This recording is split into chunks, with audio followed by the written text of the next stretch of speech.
Hello, my name is Lynn, and thanks for joining me today. I'll be sharing with you a couple cards that I made using Pink and Main's May 2021 Crafty Courtyard box. This one is called Butterfly Kisses, and it has this gorgeous butterfly stamp and coordinating die. So the two cards that I'll be making in this video really just focus on the stamp and die.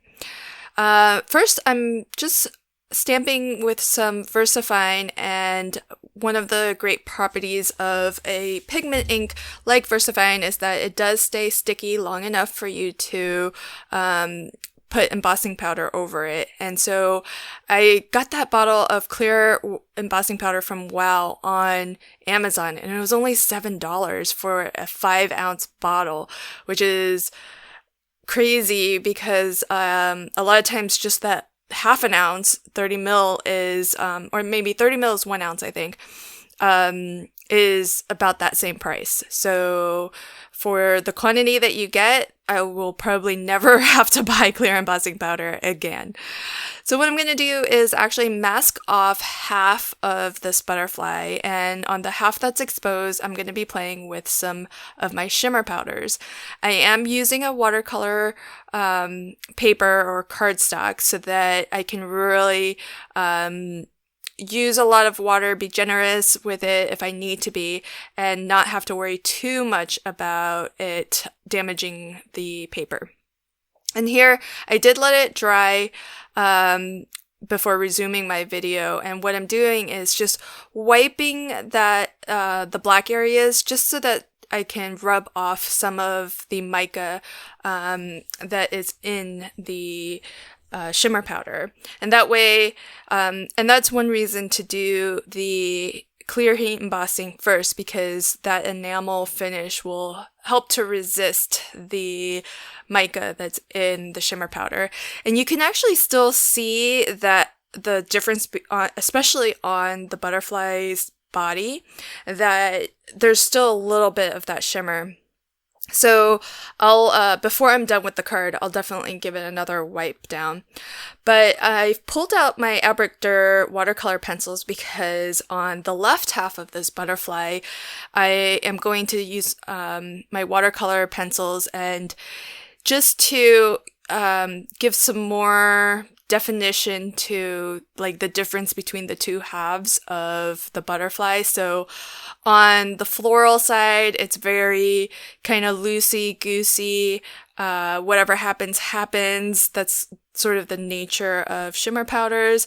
And then on the left side here, where it's the more traditional butterfly as you would normally see it, I'm coloring it in a more traditional way, where I'm really staying within the lines and coloring it with what I tried to do when I was swatching out the pencils earlier was finding colors that are a little bit similar to the ones that came out in that beautiful burst of color when I applied the shimmer powder on the right side.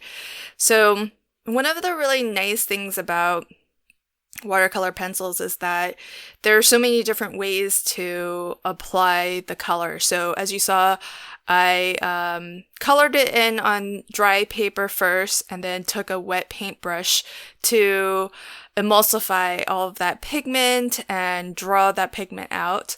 And I thought I was done, but really it just looked too faded to me. So I'm going in for a second pass, and with this technique, I have a very slightly wet paintbrush, and I'm just picking color off directly from the pencil.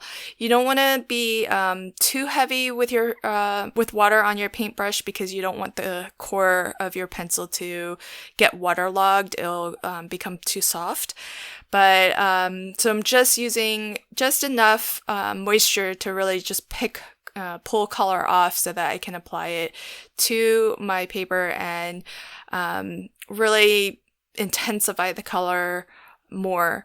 And what's nice about the Albrecht Dürer watercolor pencils is that you can layer them. So when the watercolor pencil goes down, you have a little bit of time to kind of move it with water, but once it dries, it is rather permanent. And the nice thing about that is that means that you can continue to layer color on top of it and apply, moisture on top of it without lifting layers below it. So it's really nice because not only can you build up color, but then you can also sort of blend colors. You'll see me do a little bit of that here where I'm actually going to pull some of the blue right over the purple and have just like a totally different color emerge from that. So it's really fun playing with these watercolor pencils. I'm not an expert at all. I'm just having fun with it. and it makes it really easy to have fun because you have such rich color payout that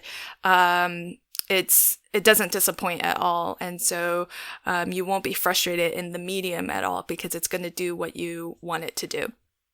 So I had so much fun, I'm going to make a second one. And so I'm doing the same thing.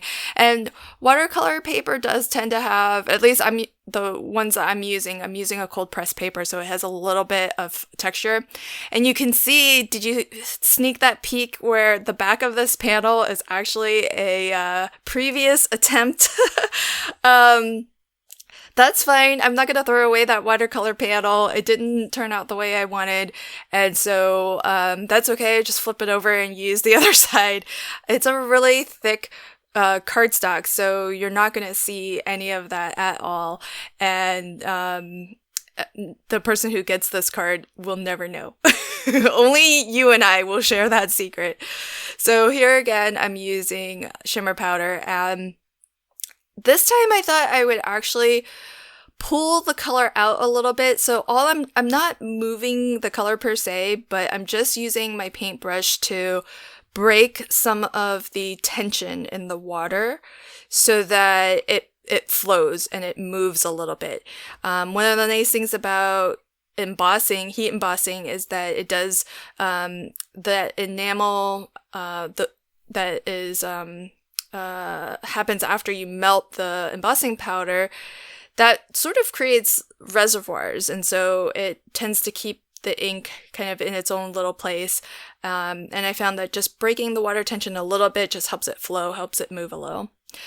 So here I'm composing my card, and I definitely have done this before where I love using my Make Art Station to help me move things around, put things down and keep them down in place when I've decided where I like a certain component as I figure out the rest of my card.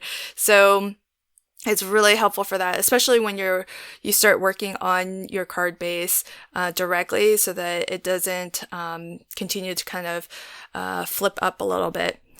I am using some things out of my stash here. So that pink glitter paper and this piece of glitter paper is actually from DCWV. It's not one that's in the kit, but I just thought that I wanted to keep it simple, but also have a little bit of glitz because these butterflies are just so pretty, and these are USA2 size cards, so they really do the scale of these butterfly Stampin' Dies is fantastic. And I just finished off these cards with a little bit of ebony Nuvo Cristo drops just to kind of bring that black in and break up the composition a little bit.